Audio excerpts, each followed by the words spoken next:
लेके आए हैं और ये प्ले मॉकिंग बर्ड थिएटर का है, जो कि पिछले 8 साल से शुभम भाई एक मेहनत करके इसको काफ़ी आगे से लेके आ रहे हैं और प्ले का चल रहा है। और इसमें मतलब शुभम भाई के बारे में भी अगर कहें तो ये भी थिएटर से काफ़ी जुड़े हुए हैं और पिछले कई सालों से हो रहा है। मॉकिंग बर्ड भी काफ़ी 20 से ज़्यादा प्लेस कर चुका है लखनऊ में और खुद आज भी हो रहा है वो भी। और गुंजन मैम भी खुद का भी अगर 7 से ज़्यादा प्लेस कर चुकी हैं और ऑल्ट बालाजी, अमेजॉन प्राइम ऐसी जगह पे। गुंजन मैम की अभी एक रिसेंटली शॉर्ट फिल्म आई है जो हॉटस्टार पे।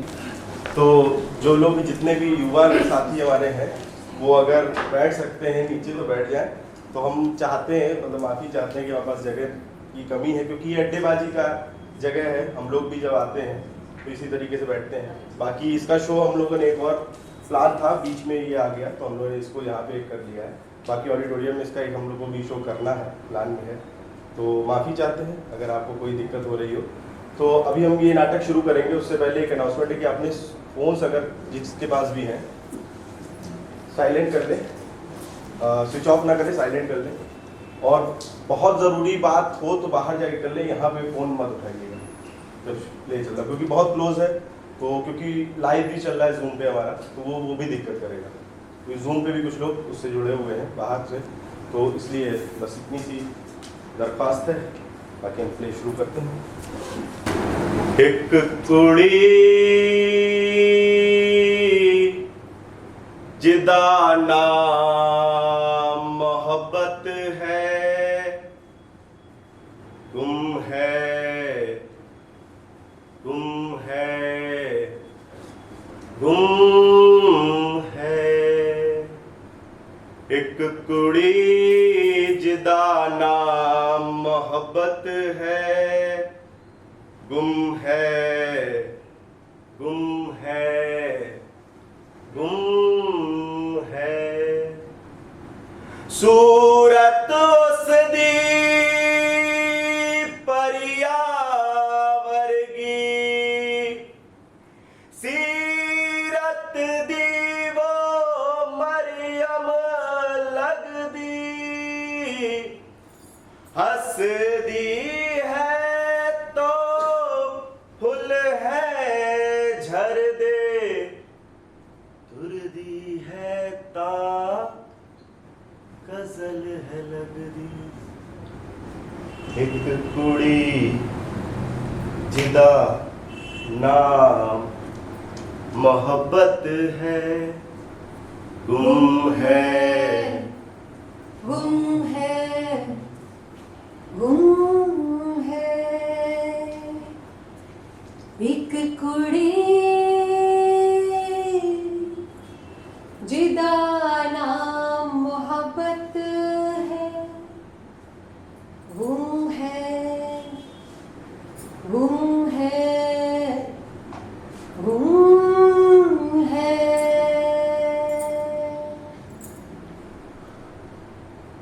बंती पहली कक्षा से 8वीं कक्षा तक बंती हमारे साथ पढ़ती रही थी। अभी वो 5वीं में पहुंची ही थी कि उसके पिता उसे स्कूल से छुड़ाने के लिए आ गए। हमारे स्कूल की बड़ी उस्तादनी ने बंती की फीस माफ कर दी और यह उसे स्कूल न छोड़ने दिया। अब हम 7वीं में आ चुके थे। ये 8वीं कक्षा की लड़कियां हम 7वीं कक्षा की लड़कियों को आसपास नहीं भटकने देती थी। दूर जाकर पता नहीं क्या बातें करती थी। और हम ये सोचती थी कि जब हम 8वीं में जाएंगी तो 7वीं की लड़कियों के साथ ऐसा कभी नहीं करेंगे। और फिर हम 8वीं में चढ़ी और हमसे भी वही बात हो गई जो हम सोचती थी कि कभी नहीं करेंगे।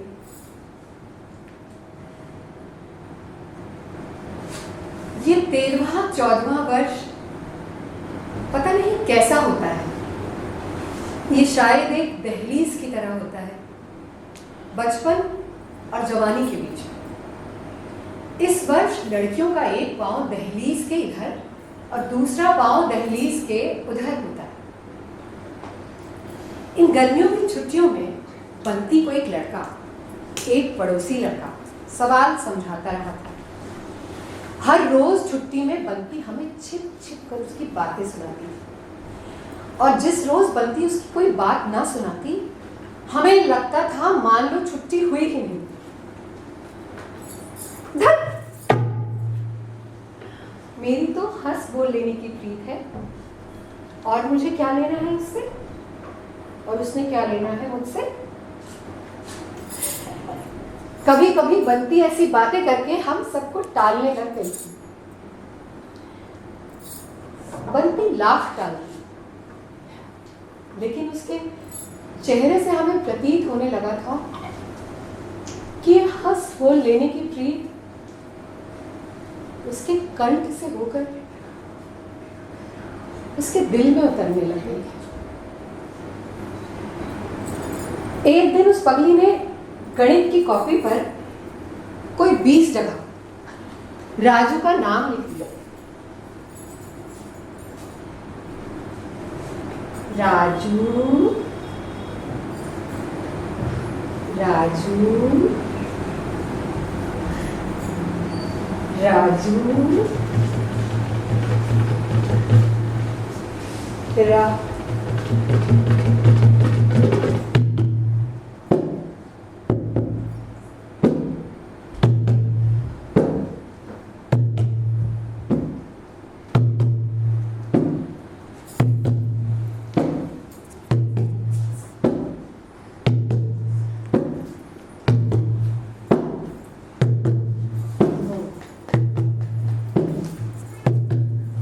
बंदी, बंदी, मेरे कमरे में आओ। उस आदमी ने बंदी को कमरे में बुलाकर दरवाजा अंदर से बंद कर दिया। हम सब सहेलियों के चेहरे उतरे हुए थे, और काफी देर बाद जब बंदी बाहर आई तो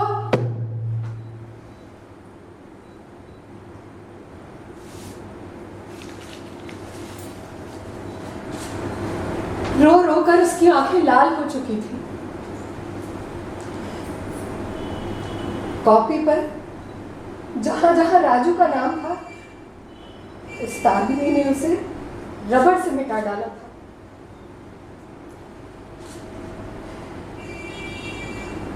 एक कुड़ी जिदा नाम मोहब्बत है, गुम है, गुम है, गुम है।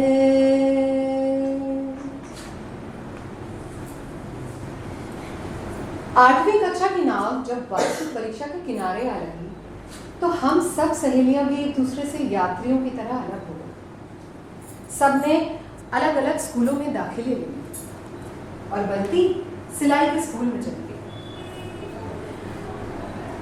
2 वर्ष बाद मुझे बंती के विवाह का कार्ड मिला। मैंने जल्दी से कार्ड खोलकर लड़के का नाम पढ़ा। राजू लिखा हुआ था। लेकिन ऐसा कहाँ होता है? आप बताइए, जिससे हम प्यार करते हो, प्रेम करते हो, उससे शादी भी कर सकते हैं? नहीं ना। करमचंद, करमचंद लिखा हुआ था। यद्यपि उस पे करमचंद लिखा हुआ था, फिर भी था वो विवाह का कार्ड ही, और हर विवाह को बधाई देने का हक होता है। मैं भी बंती के विवाह पर उसे बधाई देने के लिए गई।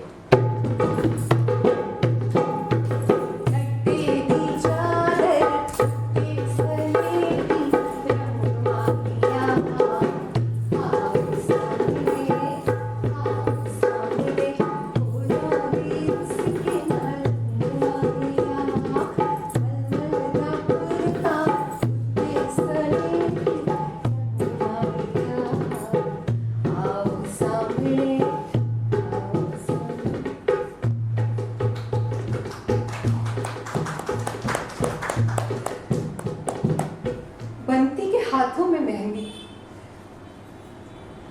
बंती की बाहों में कलीरे। मैं उससे उस हंस बोल लेने की प्रीत के बारे में कोई बात नहीं करना चाहती थी, लेकिन वही मुझे थोड़ी देर बाद कोने में ले गई और बोली,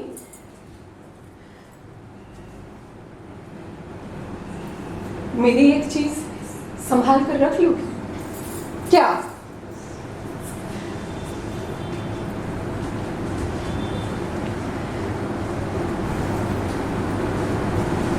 एक रुमाल। अरे इसमें कौन सी बात है, उसे तो तुम अपनी किसी चीज के साथ रख लो ना, किसी को क्या पता चलेगा। हाँ, राज लिखा होता तो रख लेती, कोई देखता पूछता तो कह देती कि सहेली का नाम है, लेकिन इस पर तो राजू लिखा हुआ है, और राजू तो लड़कियों का नाम नहीं होता। पता है, उसने एक बार पेंसिल से इस पे अपना नाम लिख दिया था, और मैंने सुई धागा लेकर कढ़ाई कर दी, तो धागा उधेड़ डाला।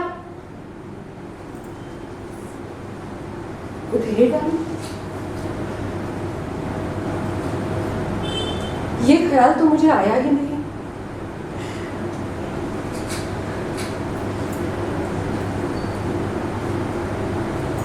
तुम्हें याद है, एक बार उस्तादनी ने उसका नाम कॉपी पर से रबड़ से मिटा डाला था। आज मैं उसका नाम उसी तरह इस पर से उधेड़ देती हूँ। ओहो, तुम्हें तो कहती थी मेरी हंस बोल लेने की प्रीत है। हाँ, सोचा तो यही था, लेकिन ये हंस बोल लेने का प्यार तब मेरी हड्डियों में समा गया, मेरे लहू में रच बस गया, पता ही नहीं चला। छोड़ो इन सब बातों को। सुना है तुम्हारे ससुराल वाले बड़े अमीर हैं, कभी चिट्ठी विट्ठी लिखा करोगी या शानी बन के हमें भूल जाओगी? देखो, राजू को तुम भूलो ना भूलो, चिट्ठी तो तुम उसे नहीं लिख पाओगी, तो हमें ही कभी कभी लिख दिया करना, चाहे चिट्ठी में राजू की ही बात लिखना।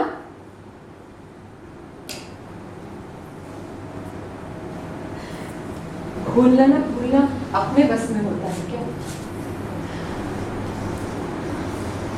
अच्छा, कभी कभी मन की भड़ास निकाल लिया करो।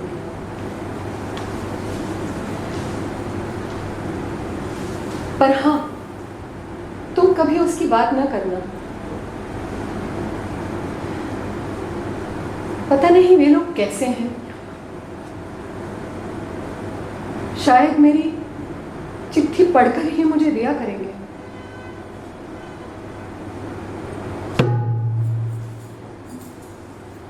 बंटी को ससुराल गए आज 15 वर्ष हो गए। बीच के कुछ 4-5 वर्ष उसने मुझे खत लिखे, फिर 10 वर्ष पता नहीं बंटी को क्या हुआ, उसने मुझे एक भी खत नहीं लिखा। लेकिन आज बंटी का अचानक एक खत आया है। पता नहीं कैसा खत है ये, इसमें जैसे बंटी के मन की आवाज नहीं, हर स्त्री के मन की आवाज है। मैंने इसके बाकी सारे भी खत निकाल लिए हैं, बीच के कुछ 3-4 नहीं मिल रहे हैं, और आपको इन खतों के जरिए बंटी की बात सुनाती हूँ।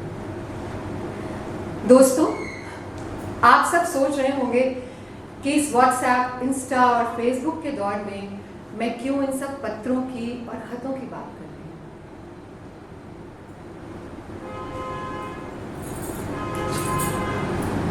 नमस्कार, मैं हूँ बंटी की सहेली अमृता, और मैं इन सब खतों के माध्यम से एक स्त्री के मन की आवाज आप तक पहुंचाने लगी। उम्मीद है आपके दिलों तक जरूर पहुंचेगा।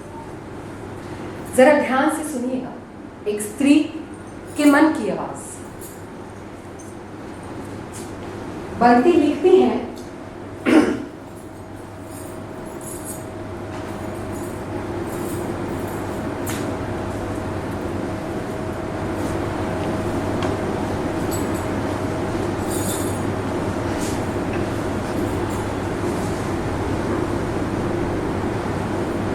कैसा गांव है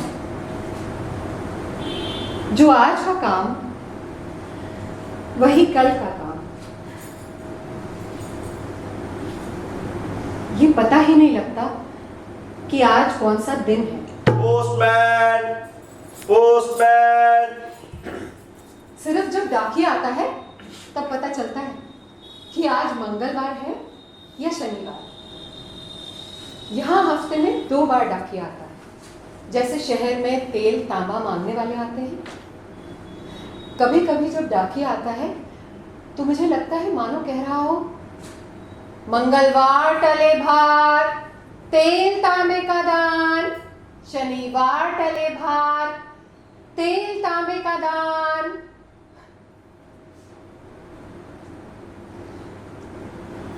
लेकिन वो लोग पता नहीं कैसा तेल तांबा दान करते हैं, जिन्हें उनके मित्रों के, उनके प्यारों के खत आते हैं।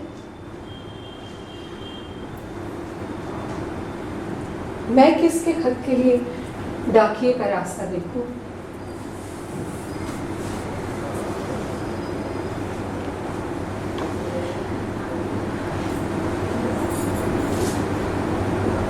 अच्छा, 2 शब्द लिख देना।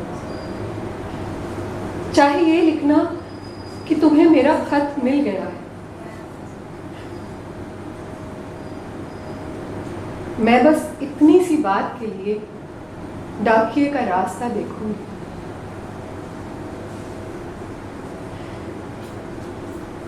तुम्हारी बनती। दिल दिया एतबार की हद थी, तुझको चाहा ये मेरे प्यार की हद थी। मर गए हम, खुली रही पलकें, ये मेरे इंतजार की हद थी। ये मेरे इंतजार की हद थी।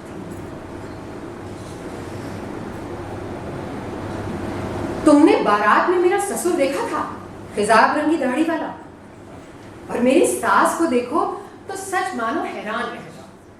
सास तो क्या, अभी वो पुत्रवधू भी नहीं लगती, एकदम कुमारी लगती है। उम्र में मुझसे कुछ 3-4 वर्ष ही बड़ी है, लेकिन शारीरिक तौर पर एकदम कोमल, पतली सी लचकती हुई हिरनी जैसे। वो मेरी सौतेली सास है, पर है तो सास ही ना। सच कहती हूँ, अगर वो मेरी सास ना होती तो उसे मैं अपनी सहेली बना लेती। आज मंगलवार था, डाकिया आया, उसने मुझे एक खत दिया। मैंने सास के चेहरे की ओर देखा। उसका चेहरा बहुत उदास था। लगता था उससे किसी का खत आना हो, लेकिन आया ना। मैंने पूछा, भाभी कोई चिट्ठी आनी थी तुम्हारी? वो बोली, मुझे किसकी चिट्ठी आएगी? फिर थोड़ा रुक कर बोली, हाँ आनी तो थी एक चिट्ठी, पर आई नहीं। मैंने फिर पूछा, किसकी चिट्ठी भाभी? वो बोली, ईश्वर की चिट्ठी। और मुझे किसकी चिट्ठी आएगी? लगता था जैसे अभी रो पड़ेगी, लेकिन रोई नहीं। या ऐसा रोना रोई जो किसी को दिखाई नहीं दिया। देखा, हम स्त्रियां कैसा रोना रो सकती हैं। कभी कभी मेरा दिल करता है कि खूब जोर से रो, और वो भी खूब जोर जोर से रो सके। तुम्हारी बनती।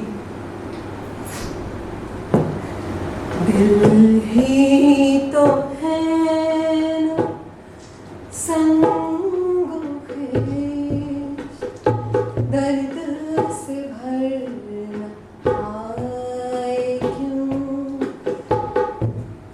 रोएंगे हम हजार बार, कोई हमें सताए क्यों, यही तो है संग खेज, दर्द से भरना आए क्यों, रोएंगे हम हजार बार, कोई हमें सताए क्यों, यही तो है।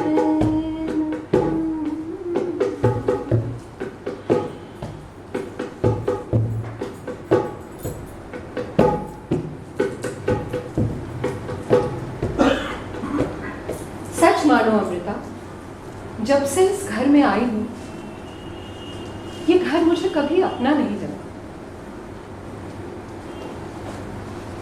बिल्कुल मेहमान की तरह लगती हूँ इस घर में।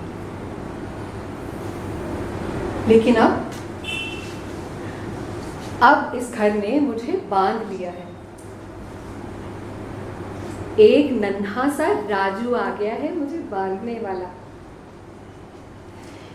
घर के सभी लोग उसे दीपक कहकर बुलाते हैं, है ना जी? निंदिया उतरिया अखियन में, माई तो सोई यारी रतियन में, निंदिया उतरिया। शाम के समय जब काफी ठंडक उतर आती है,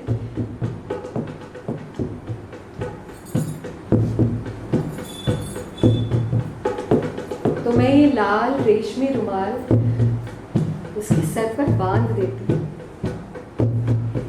इस लाल रुमाल में वो और भी सुंदर लगने लगता है। और फिर मैं गोद में लेकर देर तक उसके मुंह को देखती रहती हूँ।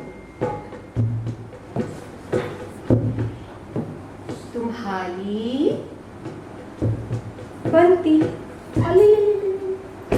निंदिया उतरिया अखियन में, माई तो सोई रतियन में, निंदिया उतरिया अखियन में,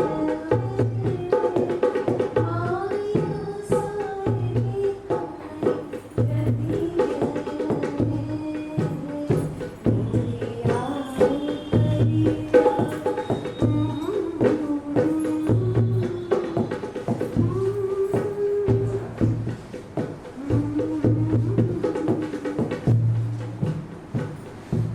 मेरा राजू 3 वर्ष का हो गया है। तुम्हें अपने मन की बात बताऊं, कभी कभी जब मैं राजू के मुंह की ओर देखती हूँ तो देखते देखते उसका मुंह बड़ा हो जाता है और उसका कद भी। जैसे मेरा राजू 25 वर्ष का हो और मैं अभी 20 वर्ष की हूँ। देखा कितनी पागल हूं मैं। बड़ा शरारती हो गया है मेरा राजू। अरे हाँ, तुम्हें एक बात बताऊं, मेरी सास क्या चूल्हा बनाती है। चूल्हा क्या बनाती है, जैसे कोई बुत तराशती है। सच कहती हूँ, ऐसा बांका चूल्हा तुमने कभी नहीं देखा हो। थोड़े थोड़े दिन में पुराना चूल्हा तोड़कर नया बनाने लगी। चूल्हा बनाने का उससे कोई खप्त है जैसे। आए दिन मिट्टी में पानी डालकर बैठ जाती है, रसोई का दरवाजा अंदर से बंद कर लेती है और गीत गाती है। चूल्हा बनाते समय वो ऐसे गीत गाती है जैसे कोई चरखा काटे और लंबा गीत शुरू कर दे। हसी नाजुक दिल दे लोग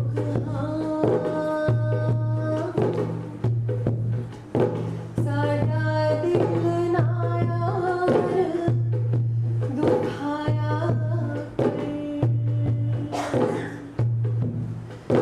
ना झूठे वादे कीता ना झूठियां कसमां खाया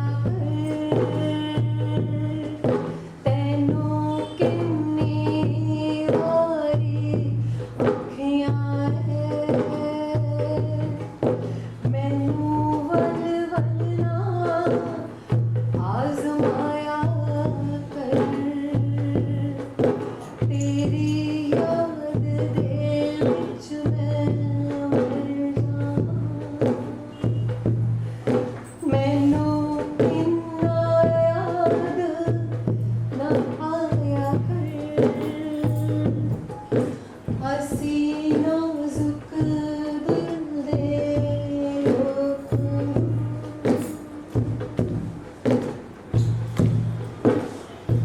ईश्वर ही जाने उसके मन पर क्या बीतती होगी। माता पिता ने भी बहुत धोखा किया उसके साथ।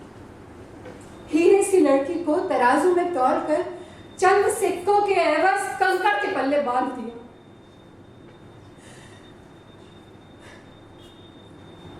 अच्छा, 2 शब्द लिखना, तुम्हारी बंती। हसी नाजुक दिल दे लोग साडा दिल ना दुखाया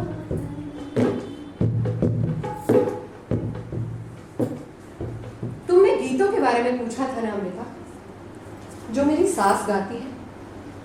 सच कहूं तो एक पूरा गीत वो कभी नहीं गाती, लेकिन जब कभी कोई टप्पा शुरू करती है तो घंटे भर तक वही गाती रहती है।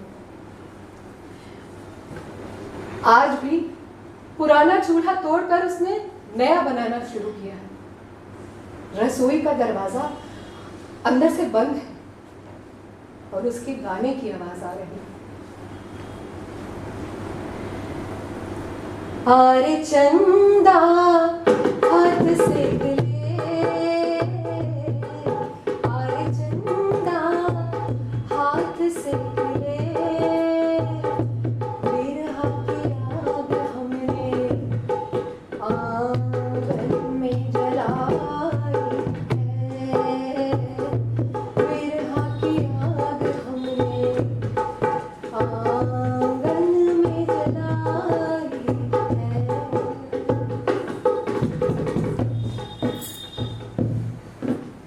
अच्छा, किसी दिन और कोई गीत गाएगी तो तुम्हें जरूर लिखूंगी। अरे हाँ, मुझे उसका एक गीत और याद आता है, लेकिन उसकी तर्ज याद नहीं, सिर्फ बोल याद है। आपने न सुख का संदेशा भेजा, न आपने कोई चिट्ठी भेजी, किसके हाथ मैं सुख का संदेशा भेजूं, किसके हाथ मैं चिट्ठी भेजूं। लिखने को कागज नहीं है, कलम के लिए काही नहीं है, दिल का टुकड़ा मैं कागज बनाती हूं और उंगलियों को काट कर काही, आंखों के काजल को स्याही बनाती हूं और आंसुओं का पानी डालती हूं। परछाइयां ढलने पर लिखने बैठी हूँ। मेरी आंख से आंसू बरस रहे हैं।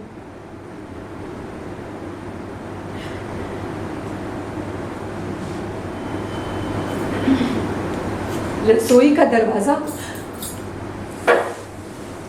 अभी भी अंदर से बंद है। इस बंद दरवाजे से गुजरकर जैसे मेरा मन उसके मन में समा गया है। और ये चंदा हाथ सेक ले, बिरहा की आग हमने आंगन में जलाई है।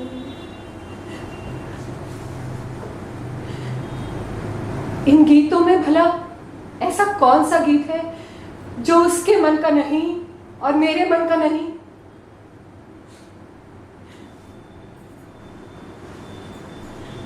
तुम्हारी बंती।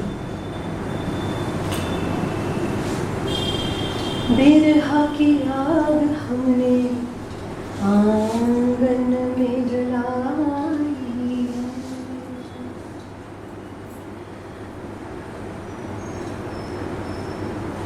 अमृता, तुम्हें एक बात लिखना भूल गई थी।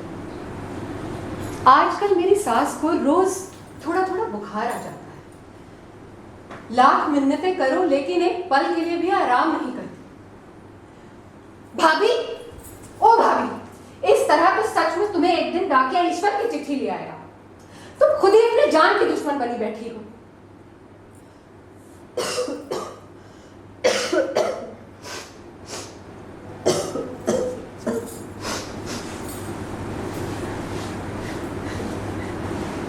तुम्हारा मुंह मीठा करूं जो कोई डाकिया मुझे ईश्वर की चिट्ठी लाए तो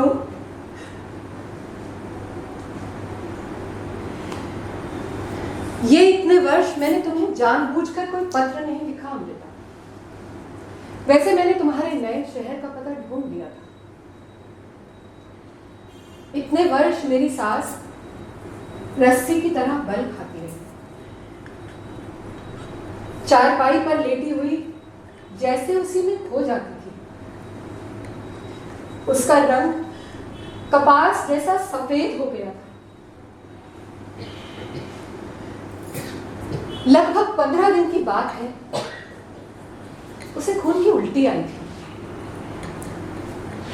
तब ना तो हमें उसके जीने की आशा थी, न स्वयं उसे ही। उसने मुझे अपने पास बुलाया और बोली, भाभी, भाभी,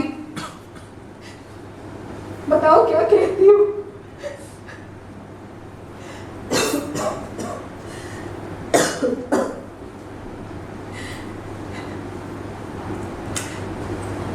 पगली कहीं की, रोती क्यों है? मैं तो एक मिनट की राह देख रही हूँ कि कब ये प्राणों का पिंजरा टूटे और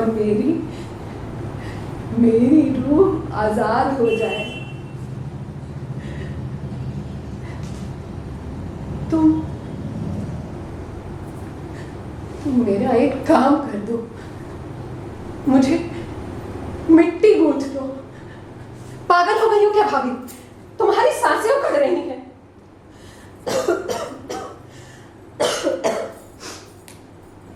हाँ, तभी तो कह रही हूं,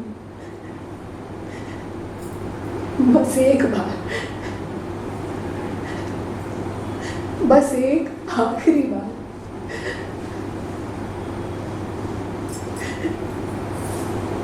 भाभी,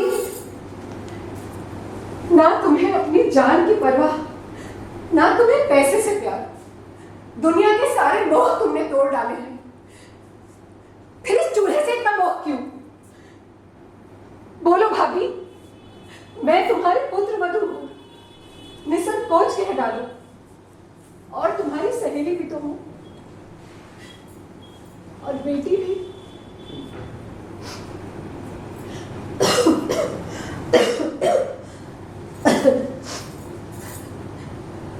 बंटी, मैं तुझसे कहती थी ना, आओ तुम्हें दाने भून दूं। मैं बहुत बड़ी भटियारिन हूं। हाँ भाभी, मुझे याद है, लेकिन मुझे लगा तुम मजाक किया करती थी। भला तुम भटियारिन कैसे हुई? और भाभी ने अपनी उखड़ रही सांसों में मुझे बताया कि अपने गांव के एक लड़के से उन्हें प्यार था, जैसे मुझे राजू से था। है, था।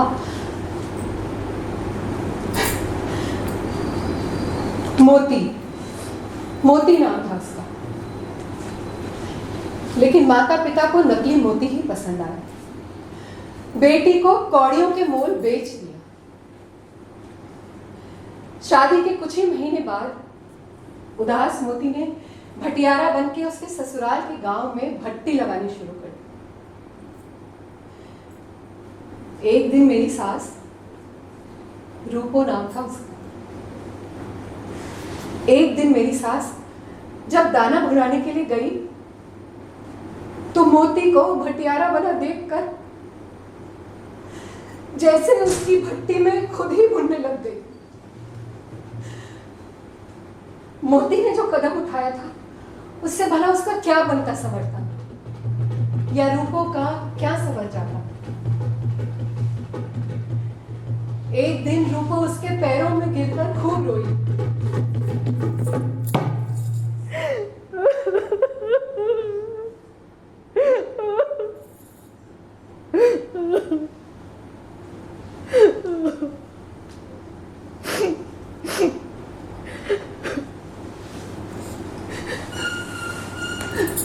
तुम्हें मेरी कसम है, जो तुम अपनी हालत बनाओ।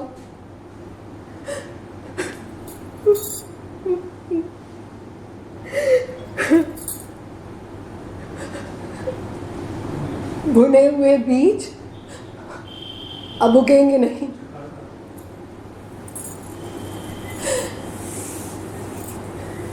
भुने हुए बीज अब उगेंगे नहीं।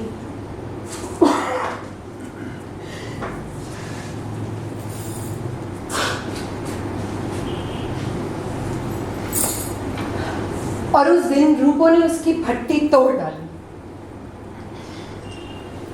कढ़ाई उससे उठाई नहीं गई तो वो उसकी छलनी ही अपने साथ ले आई और उसे ये हुक्म दे आई कि वो ये गांव छोड़कर चला जाए। मोती न तो उसका हुक्म टाल सकता था और न ही उसकी कसम लौटा सका। अपनी अंगूठी, एक निशानी उसने रूपो को दी और अगले ही दिन पता नहीं कहां चला गया। मोती भटियारा क्या बना, सारी उम्र के लिए रूपो को भटियारिन बना दिया।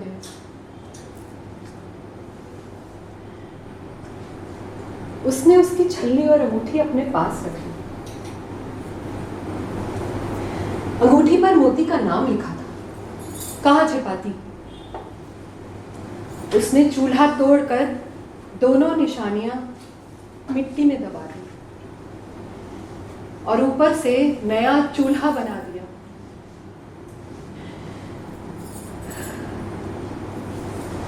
दिन दिन भर रोटियां क्या पकाती, जैसे अपने विचारों को बेलती सेकती रहती थी। जब कभी उसका दिल उदास होता तो चूल्हा उखाड़ कर दोनों निशानियों को गले से लगाती, जी भर के रोती, गीत गाती।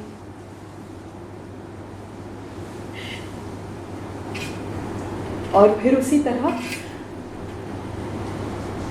दोनों निशानियों को मिट्टी के हवाले कर देती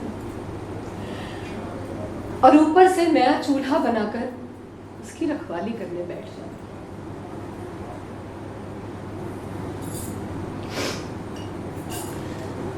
भाभी की जैसे ही ये कहानी खत्म हुई, उसकी सांसें भी खत्म हो गई। उसे एक खून की उल्टी आई और भाभी भाभी भाभी भाभी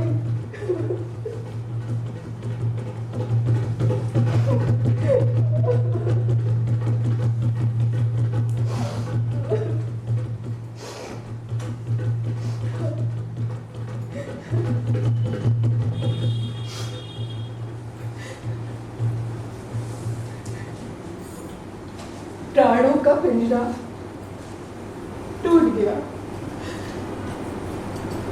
पंछी उड़ गया।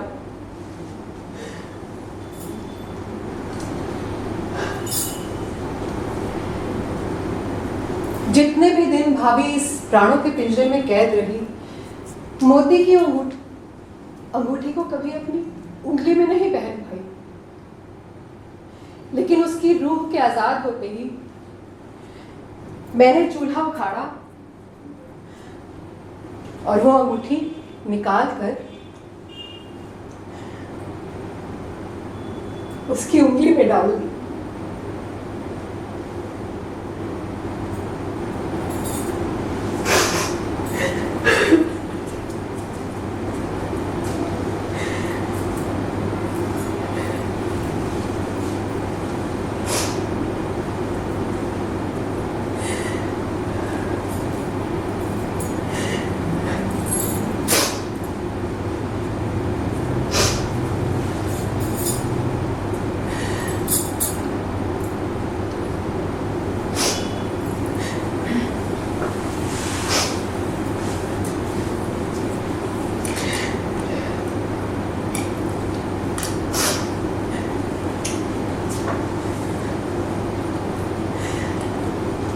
मैंने ही उसे नहलाना था और मैंने ही उस पर कफन डालना था। इसलिए मुझे ये डर नहीं था कि उसके हाथ में पड़ी मोती की अंगूठी को कोई देख लेगा। और अगले दिन जब लोग फूल चुनने जाएंगे, तब तक मोती का नाम उस अंगूठी पर से मिट जाना था।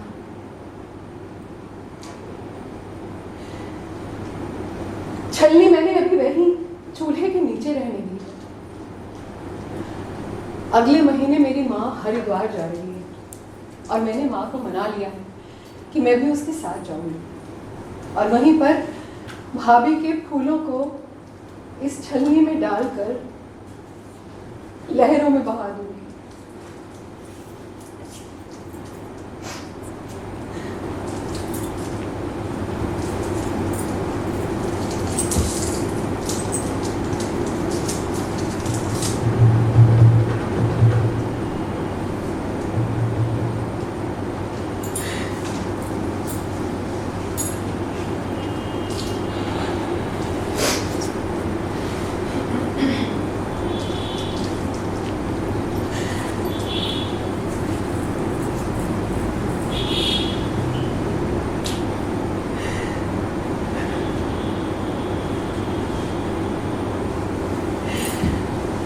ओ मेरी सहेली, मेरी अपनी सहेली, आज ये सब तुझे न लिखूं तो किसे लिखूं? आज मैंने भी अपनी यादों को ढूंढ ढूंढ कर देखा है। एक सुर्ख रुमाल मैंने भी उनके नीचे संभाल कर रखा हुआ है।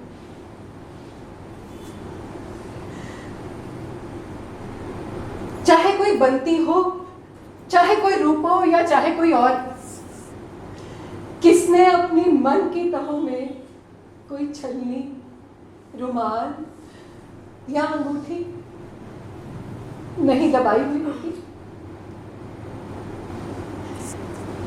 हम अभागिने जो किसी से प्यार करती हैं, जन्म से ही भटियारिनें हो जाती हैं।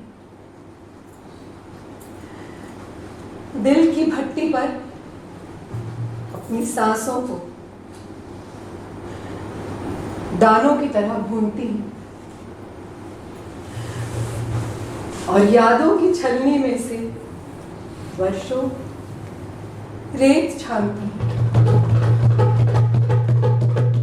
तुम्हारी बनती एक भटियारिन।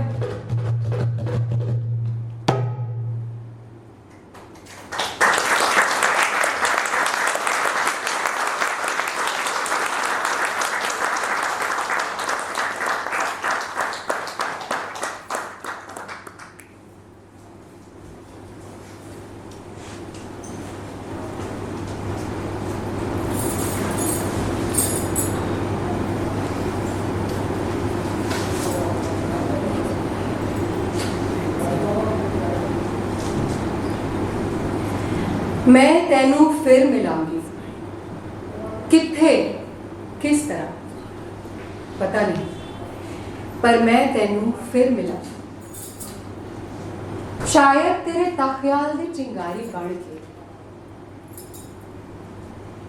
तेरे कैनवास में वलांगी, जा खोरे तेरे कैनवास के उत्ते एक रहस्यमयी लकीर बन के खामोश तेनू तकदी रवांगी। मैं तेनू फिर मिलांगी, जा कोरे सूरज दी लौ बन के तेरे रंगां विच गुलांगी, या रंगां दियां बाहां विच बैठ के तेरे कैनवास नू वलांगी। मैं तेनू फिर मिलांगी, कित्थे किस तरह पता नहीं, पर मैं तेनू जरूर मिलांगी।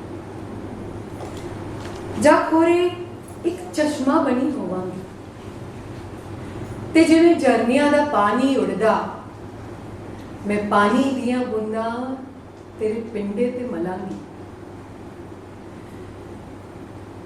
ते एक ठंडक जही बढ़ के तेरी छाती दे नाल लगांगी। मैं और कुछ नहीं जानती, पर इन्ना जानती हूं कि वक्त जो भी करेगा एक जन्म मेरे नाल तुरेगा। ऐ जिस्म मुकदा है ते सब कुछ मुक जाता है, पर चेतना दे दागे कायनाती कण हुंदे ने। मैं उन्ना कण कण न चुगांगी, मैं तेनू फिर मिलांगी, कित्थे किस तरह पता नहीं, मैं तेनू फिर मिलांगी। एक कुड़ी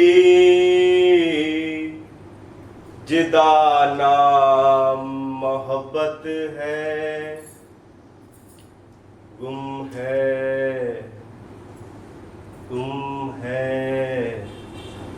गुम है। एक कुड़ी जिदा नाम मोहब्बत है, गुम है गुम है गुम है।